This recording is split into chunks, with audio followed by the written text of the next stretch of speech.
J'ai toujours su que ma famille avait une façon très particulière de voir les choses, mais je n'ai jamais imaginé que cela me mettrait dans une situation aussi inconfortable. Dès mon plus jeune âge, on m'a appris à évaluer le travail, acharné, à ne pas dépenser plus que vous ne pouvez et surtout, à ne pas dépendre des autres pour obtenir ce que vous voulez. Cependant, il semble que ces valeurs ne s'appliquent pas quand c'était ma sœur cadette.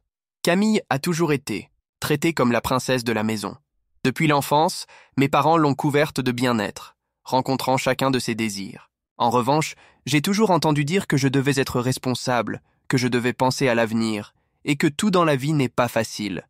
J'ai grandi avec cet état d'esprit, s'efforçant de construire ma propre stabilité financière. J'ai travaillé dur, sauvé, et progressivement, j'ai pu gagner mon indépendance.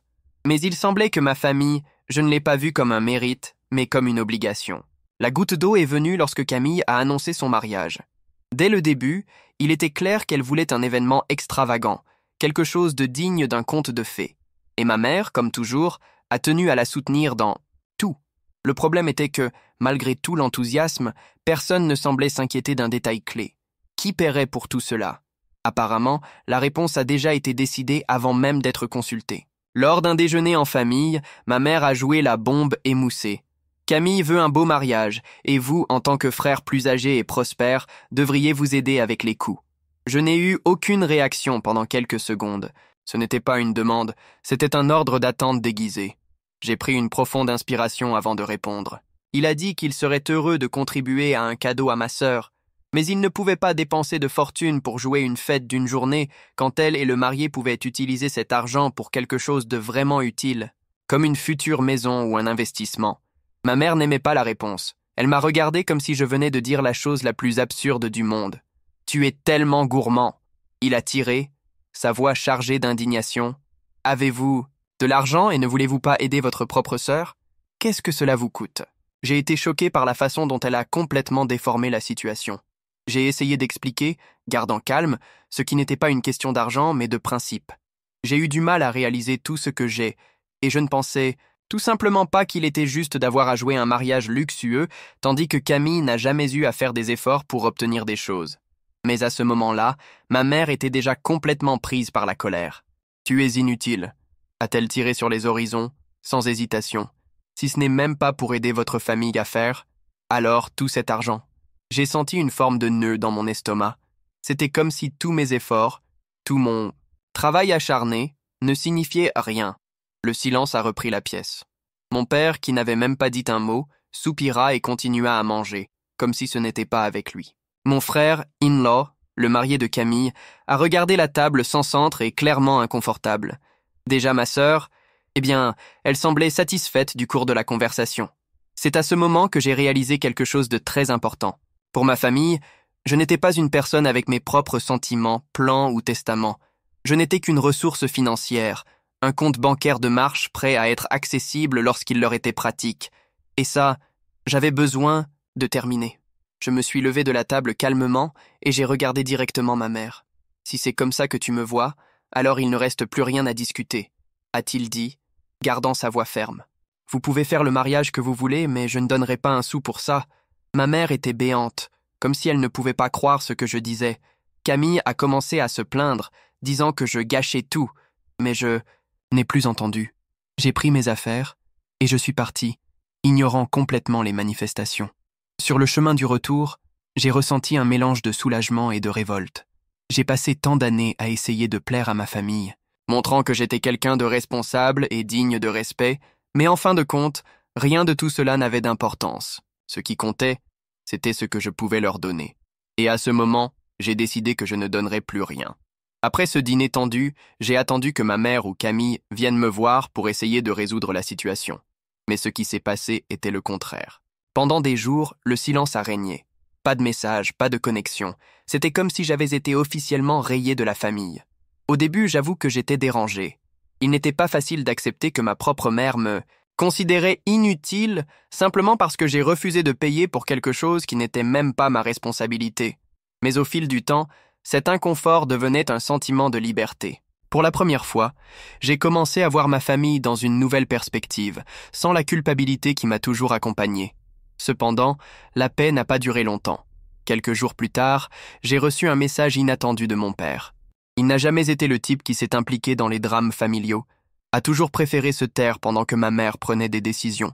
Mais cette fois, il nous a demandé de nous rencontrer. Nous avons marqué un café discret, loin de la maison de mes parents. À mon arrivée, il était déjà là, avec un café presque intact devant lui. Dès qu'il m'a vu, il soupira profondément et commença à parler. « Ta mère est très bouleversée, a-t-il dit franchement. Camille aussi. Vous savez comment ils sont. » Cette phrase m'a frappé d'une manière étrange. Oui, je savais comment ils étaient.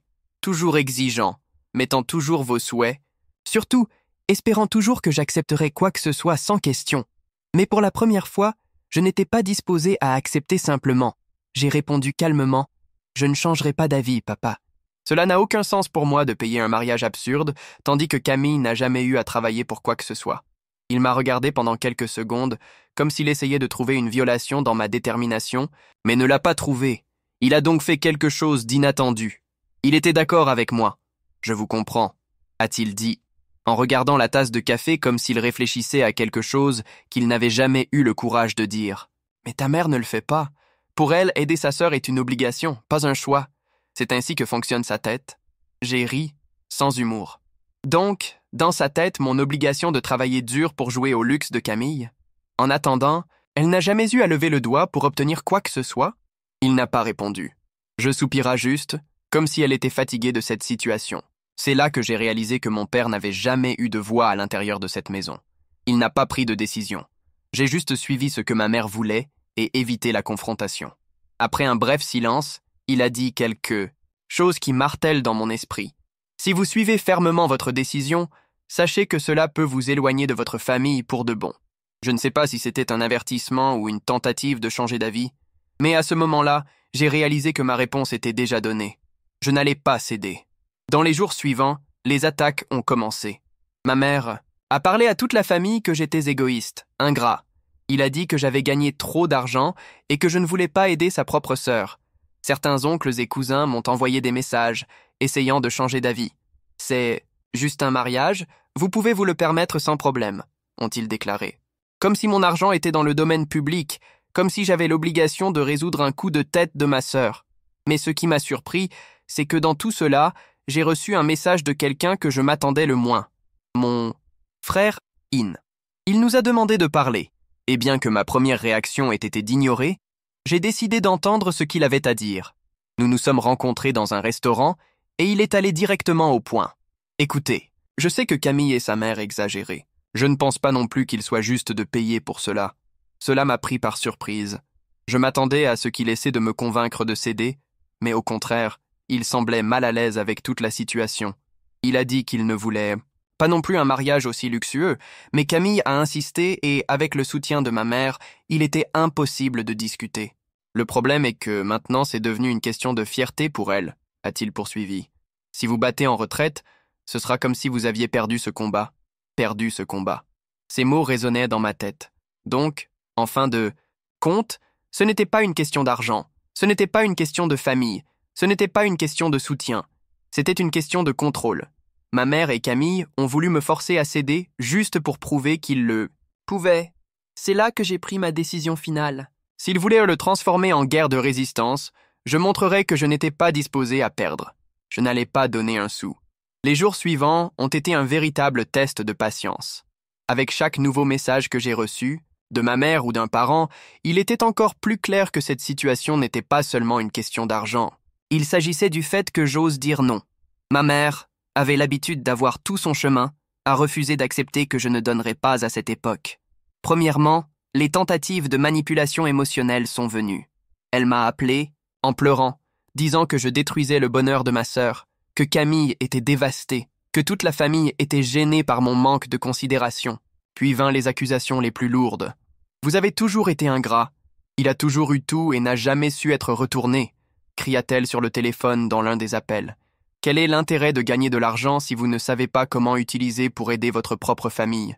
Je m'attendais déjà à ce genre d'attaque, mais cela m'a toujours fait mal. Une partie de moi voulait crier, dire que j'ai toujours essayé de faire partie de la famille, que j'ai toujours fait pour être considéré comme quelqu'un de responsable et digne de respect.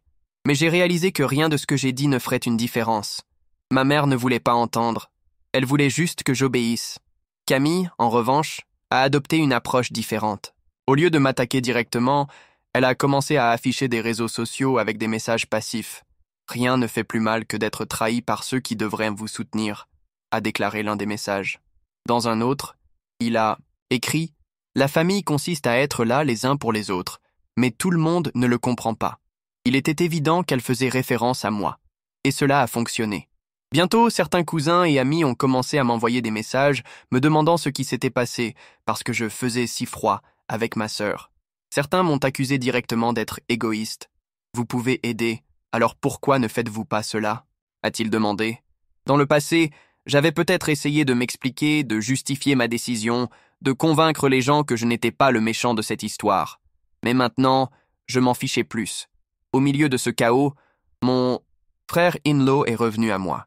Il semblait encore plus inconfortable qu'auparavant. « La chose est de fuir le contrôle », a-t-il dit, passant sa main sur son visage, épuisé. Ta mère et Camille ne s'arrêteront pas avant qu'ils n'obtiennent ce qu'ils veulent. J'ai pris une profonde inspiration avant de répondre. Alors ils auront un problème car je ne céderai pas non plus. Il hocha la tête, mais son expression a indiqué qu'il savait ce qui allait arriver, et je le savais aussi. Le lendemain, j'ai reçu un message court et direct de ma mère. « Si vous ne voulez pas faire partie de la famille, alors vous n'avez plus à nous chercher. » J'ai regardé ces mots pendant quelques minutes, ressentant un mélange de choc et de soulagement. Était-elle vraiment prête à me couper de sa famille juste parce que j'ai refusé de payer un mariage luxueux? Mais au fond, je connaissais déjà la réponse. J'ai fermé les yeux pendant un moment, puis j'ai répondu aussi simplement que possible. « Si c'est comme ça que vous le voulez, alors c'est décidé. » J'ai envoyé le message et, pour la première fois depuis des années, j'ai senti que je contrôlais ma propre vie.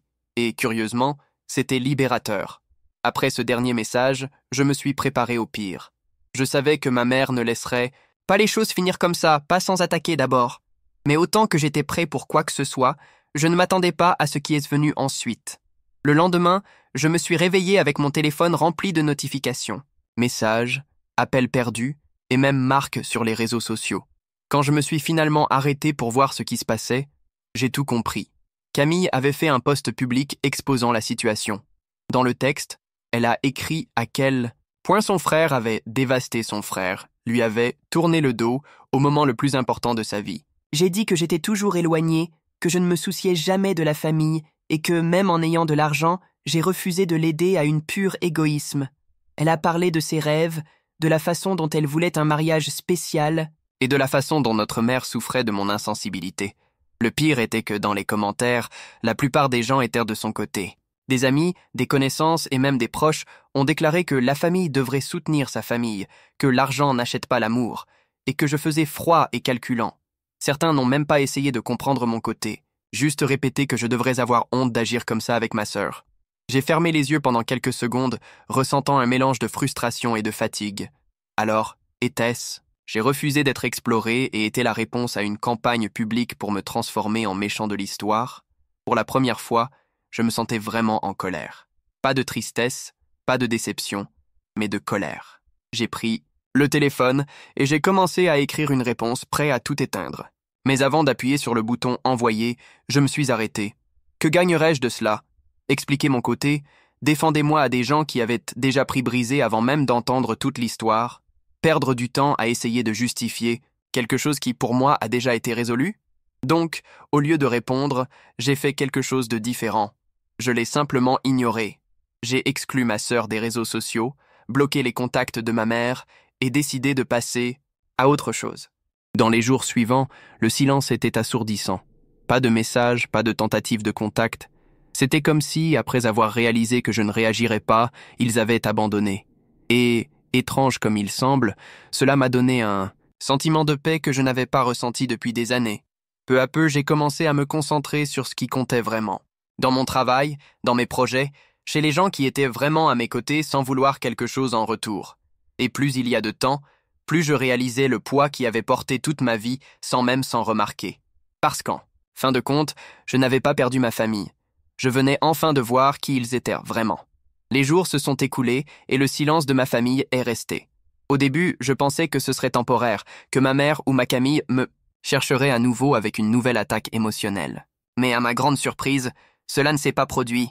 Cela aurait dû être un soulagement complet, mais parfois je me sentirais un étrange. J'ai passé toute ma vie à essayer d'être un bon fils, un bon frère, qui s'efforce d'être reconnu, d'être considéré comme quelqu'un qui mérite d'être resté. Et à la fin, tout ce que j'avais à faire pour être exclu, c'était de dire personne une fois. La vérité est que, autant que je savais que j'avais pris la bonne décision, il était difficile d'accepter que ma famille ne me considérait que comme une ressource financière. Je voulais croire qu'il y avait autre chose, qu'il y avait de l'amour et une véritable préoccupation derrière tout. Mais chaque attitude a prouvé le contraire. C'est à ce moment-là que j'ai commencé à réaliser à quel point je suis habitué à m'accepter et à accepter moins que je ne le méritais. Pendant des années, j'ai cédé. J'ai accepté les insultes déguisées en préoccupation. J'ai enduré le poids des attentes tandis que Camille a tout épargné. Et au moment où j'ai refusé de continuer dans ce cycle, ils m'ont jeté sans hésitation. Donc, au lieu de s'enfoncer dans les regrets, j'ai décidé que je ferais quelque chose pour moi. J'ai commencé à investir dans mon propre bien-être. Je suis retourné à faire du sport, quelque chose que j'ai toujours aimé. Mais cela était parti par manque de temps. Je suis sorti plus avec des amis, des gens qui étaient dans ma vie parce qu'ils m'aimaient, pas pour ce que je pouvais offrir. Et petit à petit, j'ai commencé à ressentir quelque chose que je n'avais pas ressenti il y a longtemps. La légèreté. Mais comme je l'imaginais déjà, cette paix ne durerait pas éternellement. Environ 2 mois après la coupe définitive, j'ai reçu un appel inattendu. C'était de l'un de mes cousins, quelqu'un dont je n'ai jamais été très proche, mais apparemment toujours accompagné de ce qui s'est passé dans la famille. « Mec, tu as vu le post de ta mère ?» Mon cœur s'est accéléré, mais j'ai essayé de rester calme. Je savais déjà qu'elle pouvait essayer quelque chose comme ça, mais encore, l'idée m'a dérangé. Je n'ai pas vu. Ce qui s'est passé? Il a pris une profonde inspiration avant de répondre. Elle a fait un énorme post parlant de vous, disant que vous avez abandonné la famille, qui lui a brisé le cœur et que Camille a été déprimée depuis votre départ. Elle a dit qu'elle vous a toujours donné et que vous êtes revenu avec ingratitude. J'ai fermé les yeux un instant, sentant le vieux mélange de colère et d'épuisement qui me prenait le dessus. Bien sûr, elle ne laisserait pas les choses mourir naturellement. Bien sûr, je devais transformer cela en une histoire publique où elle était la victime et moi le monstre insensible. J'ai remercié mon cousin pour l'information, mais cette fois, je savais déjà exactement quoi faire. Rien. Je ne répondrai pas. Je ne vais pas entrer dans son jeu, parce que j'avais déjà compris que pour ma mère, ce qui comptait n'était pas la vérité, mais le récit qu'elle pouvait construire. Donc, au lieu de m'inquiéter, j'ai juste suivi ma vie. Après le poste de ma mère, je savais que la prochaine étape serait inévitable. Si elle ne pouvait pas me manipuler directement, elle essaierait de trouver une autre façon de me frapper. Et, comme prévu, les appels ont commencé. Premièrement, ce sont les oncles, ceux qui m'ont à peine parlé, mais qui semblaient maintenant préoccupés par la situation familiale. Puis des cousins plus âgés, essayant de me convaincre que je prenais tout trop au sérieux. Au fond, ta mère veut juste le meilleur pour toi. Tu ne peux pas résoudre ceci autrement? J'ai écouté patiemment, mais je n'ai répondu que le nécessaire. Ce qu'ils ne comprenaient pas, c'est que je ne me battais pas seulement pour de l'argent ou une fierté. Je me battais pour le droit de ne pas être traité comme une obligation financière de marche, mais le coup final est venu, d'où je m'attendais le moins. Au milieu d'un après-midi calme, mon téléphone a sonné. Quand j'ai assisté, j'ai entendu la voix de Camille, pleine d'une fausse douceur qui ne m'a plus trompé. Nous pouvons parler? Pendant 1 seconde, j'ai pensé à éteindre en même temps. Mais pour une raison quelconque, j'ai décidé d'entendre ce qu'elle avait à dire. Elle a commencé avec un discours répété, parlant de la façon dont elle m'a manqué, comment les choses étaient devenues incontrôlables et comment Notre famille a été blessée par cette situation. Mais à mesure que la conversation avançait, le masque tombait. Je voulais juste que vous compreniez que ce mariage signifie beaucoup pour moi, a-t-il dit, la voix de la voix. Et je ne pense pas qu'il soit juste de l'ignorer. C'était là, la vraie raison de la connexion. J'ai pris une profonde inspiration avant de répondre. Camille, je comprends que ce moment est important pour vous. Mais ce que vous ne comprenez pas, c'est que je ne suis pas responsable de cela. Il y avait un silence de l'autre côté de la ligne. Puis, sa voix a changé. La douceur a disparu et a cédé la place à une impatience évidente. Voulez-vous vraiment laisser la fierté détruire notre famille? J'ai ri, sans humour. Je n'en ai pas fait un problème, Camille. J'ai été placé contre le mur et j'ai juste choisi de ne pas céder. Elle soupira, clairement frustrée. Alors préférez-vous être seul pour aider votre propre sœur? C'est à ce moment que j'ai réalisé qu'il n'y avait plus rien à dire. Si être seul signifie ne pas être exploré, alors oui, et à raccrocher le téléphone. Après cela, je savais que ma décision avait été signée pour toujours. Il n'y aurait plus de virages, il n'y aurait plus de tentatives de réconciliation basées sur le chantage émotionnel. Les jours passaient et, à ma grande surprise, la pression de ma famille a commencé à diminuer. Non pas parce qu'ils avaient abandonné me manipuler, mais parce qu'ils ont finalement réalisé que je ne céderais pas. Cependant, leur silence ne signifiait pas que les choses étaient résolues. Tout à fait le contraire. Ils ont juste changé la stratégie. J'ai commencé à écouter des rumeurs selon lesquelles ma mère répandait des histoires sur moi pour quiconque voulait entendre. J'ai dit que j'étais devenu une personne froide et ingrat, qu'après avoir obtenu mon indépendance financière, j'ai simplement coupé les liens avec tout le monde. Pour elle, j'étais le fils qui a choisi l'argent à la place de la famille. Et pire encore, beaucoup de gens y croyaient. Des amis de l'enfance, des cousins, des connaissances de la famille. Tout le monde a commencé à me regarder différemment. Dans les rencontres occasionnelles, il a réalisé les yeux curieux. Certains même pleins de jugement. Certains sont venus me demander directement s'il était vrai que j'avais quitté la famille, comme s'ils attendaient que je me défends. Mais je ne me suis pas défendu. Non pas parce que je m'en fichais, mais parce que j'ai réalisé qu'il n'y avait pas besoin. Quiconque voulait me croire, le croirait. Quiconque ne le voulait pas ne prendrait jamais la peine d'entendre mon côté de l'histoire. Donc, au lieu d'essayer de réparer l'image que ma mère a créée sur moi, j'ai continué à suivre ma vie. Mais, comme toujours, Camille ne laisserait pas les choses mourir si facilement. Une nuit, j'ai reçu un message d'elle, court et direct. « J'ai besoin de vous parler, c'est urgent. » Je l'ai ignoré. Le lendemain, un autre message. « S'il vous plaît, c'est sérieux. » Je l'ai ignoré à nouveau. Donc un troisième. « Si vous ne me parlez pas, vous le regretterez. » Je soupirai, sentant le poids de cette menace déguisée en insistance. Une partie de moi voulait bloquer Camille pour toujours, couper toute possibilité de contact. Mais l'autre partie, qui se souciait toujours du fait que nous étions frères, hésitait.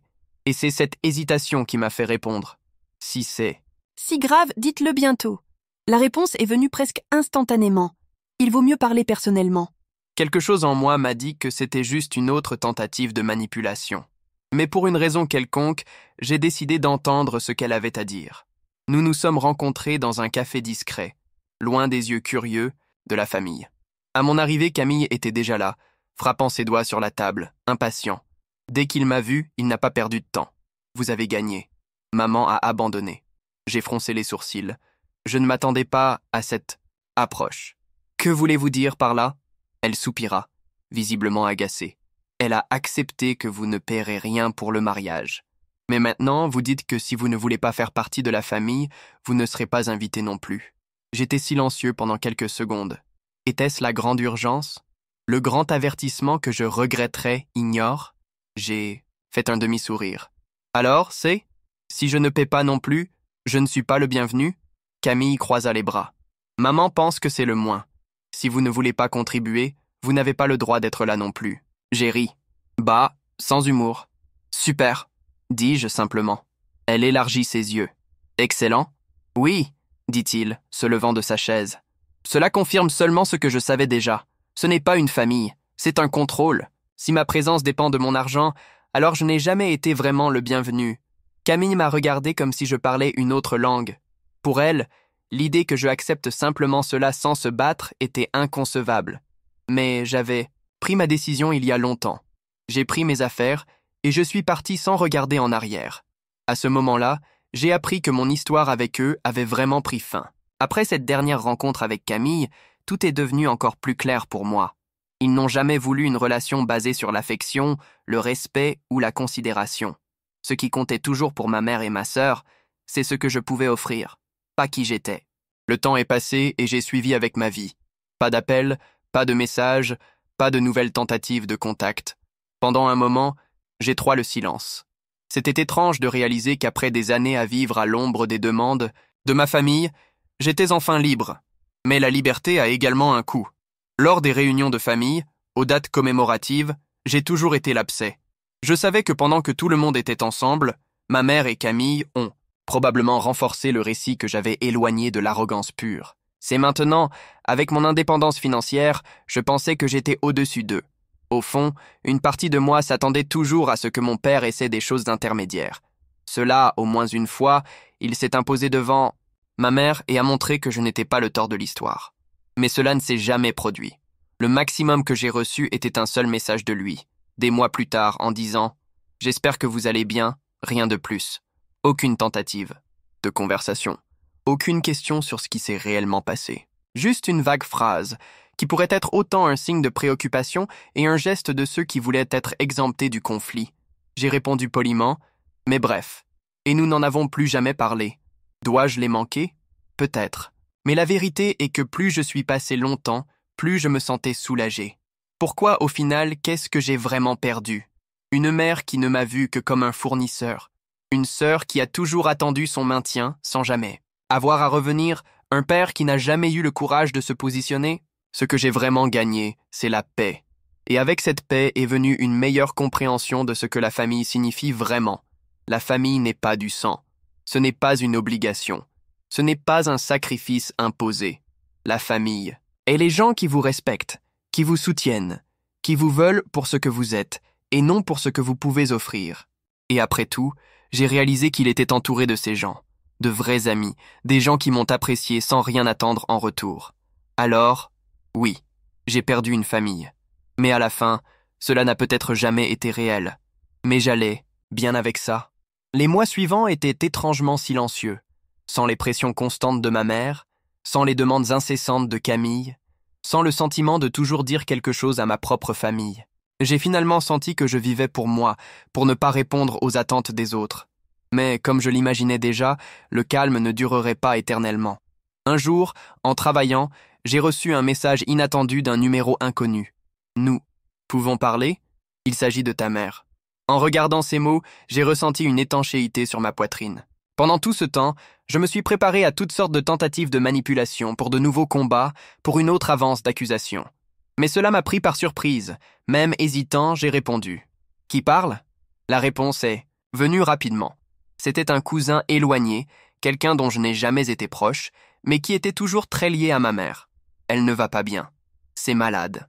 Je me tenais un instant, ne sachant pas comment réagir. Une partie de moi portait toujours les marques de tout ce qui s'est passé, tous les mots que ma mère m'a dit, de toutes ses tentatives de m'utiliser. Mais une autre partie, celle qui était encore un fils, ressentait une forme de nœud dans la gorge. « C'est sérieux ?» ?»« Oui, » répondit mon cousin. « Elle ne voulait pas te le dire, mais je pensais que tu devrais le savoir. » J'ai pris une profonde inspiration. Je savais qu'après tout, entrer en contact signifierait ouvrir un précédent pour que tout recommence. Mais je savais aussi que si je ne faisais rien, je passerais le reste de ma vie à me demander si je prenais la bonne décision. J'ai donc décidé de la voir. Quand je suis arrivé chez mes parents, j'ai réalisé que je n'y avais pas touché depuis des mois. Tout semblait le même, mais en même temps, complètement différent. Même avant d'entrer, j'ai déjà ressenti le poids de cet endroit, des souvenirs, des discussions, des attentes qui m'étaient toujours étouffées. Ma mère était sur le canapé, visiblement plus fragile que la dernière fois que je l'ai vue. Quand il m'a vu à la porte, son expression était un mélange de surprise et de soulagement. « Tu es venu » a-t-il dit, avec sa voix plus bas que je ne me souviens. Juste hocha la tête, ne sachant pas très bien quoi dire. Nous nous sommes silencieux pendant quelques secondes, jusqu'à ce qu'elle soupira enfin. Je ne pensais pas que ça viendrait. Après ce qui s'est passé, elle n'a pas terminé la phrase. Je n'en avais même pas besoin. Nous savions tous les deux exactement de quoi nous parlions. Je me suis assis dans le fauteuil à côté d'elle, toujours prudent. « Qu'avez-vous » Elle a hésité un instant, puis a commencé à expliquer. Le diagnostic était encore récent, mais suffisamment grave pour l'inquiéter. Et là, voyant ma mère parler, quelque chose en moi a changé. Pendant des années, j'ai eu du mal à prouver ma valeur, à gagner du respect au sein de ma propre famille. Et pendant des années, je n'ai été traité que comme un appel, quelqu'un qui existait pour répondre à leurs souhaits. Mais à ce moment, j'ai réalisé que je n'avais plus besoin de cette validation. Je n'étais pas là parce que je voulais votre approbation. Je n'étais pas là parce que je me sentais merci. C'était là parce que j'ai choisi d'être. Et c'était la plus grande différence de toutes. Le silence entre moi et ma mère a duré plus que toute conversation que nous avons eue auparavant. Pour la première fois, il n'y a eu aucune accusation, aucune manipulation, aucune attente irréelle. Seules deux personnes qui, malgré tout, partageaient toujours un lien. Elle semblait signifier quelque chose, mais hésita. Je pouvais voir ses yeux que ce n'était pas la femme qui, il y a des mois, m'a appelé avide et inutile. Ce n'est pas la même personne qui a mené une campagne contre moi juste parce que j'ai refusé de payer le mariage de ma sœur. Mais cela signifiait-il un regret? Après quelques minutes, Elle prit une profonde inspiration et parla finalement. J'avais tort avec toi. C'était la première fois de la vie que j'ai entendu ma mère admettre quelque chose comme ça. Une partie de moi voulait croire que cela signifiait un véritable changement, que cette situation lui a apporté une nouvelle compréhension de tout ce qui s'est passé. Mais une autre partie savait que certaines choses ne changent pas si facilement. « Je sais », dis-je simplement. Elle baissa les yeux, semblant absorber ses mots. « Je voulais juste que la famille soit unie. Je ne pensais pas que cela se terminerait de cette façon. » Je ris, sans humour. Mais il ne s'agissait jamais d'unité. De la mère. Il a toujours été le contrôle. Elle n'a pas répondu, mais son silence était suffisant. Dans les jours suivants, j'ai rendu visite à ma mère plusieurs fois. Non pas parce qu'elle voulait faire partie de cette dynamique toxique, mais parce qu'elle savait que malgré tout, elle était encore ma mère. Cependant, quelque chose en moi avait déjà changé. Je ne cherchais plus son approbation. Je ne ressentais plus le besoin de prouver ma valeur, de me battre pour un espace qui n'a jamais été le mien. Camille, en revanche, était toujours la même. Lors de mes visites, nous avons traversé plusieurs fois, mais elle m'a toujours traité froidement. Il ne s'est jamais excusé, n'a jamais rien reconnu. Pour elle, j'étais toujours le frère ingrat qui a refusé de financer son rêve. Et, honnêtement, je m'en fichais plus. Le jour du mariage, je n'ai pas assisté. Non pas parce que je voulais faire un point, mais parce que cela n'avait tout simplement pas de sens pour moi d'être là. Ma présence n'a jamais été souhaitée, juste mon argent. Et à ce moment, j'ai finalement compris que je n'avais pas besoin d'être là où il n'était, pas valorisé. Le temps est passé, et ma mère a continué à faire face à sa santé. Nous parlons de temps en temps, mais nous ne sommes plus jamais ce que nous étions. Non pas parce que je gardais rancune, mais parce que j'avais appris à me mettre en premier. Si vous avez aimé cette histoire, laissez votre commentaire et partagez votre opinion. Avez-vous déjà vécu quelque chose comme « Qu'est-ce qui aurait fait à ma place ?» Abonnez-vous à la chaîne pour plus d'histoires comme celle-ci et activez les notifications afin de ne pas perdre les vidéos suivantes.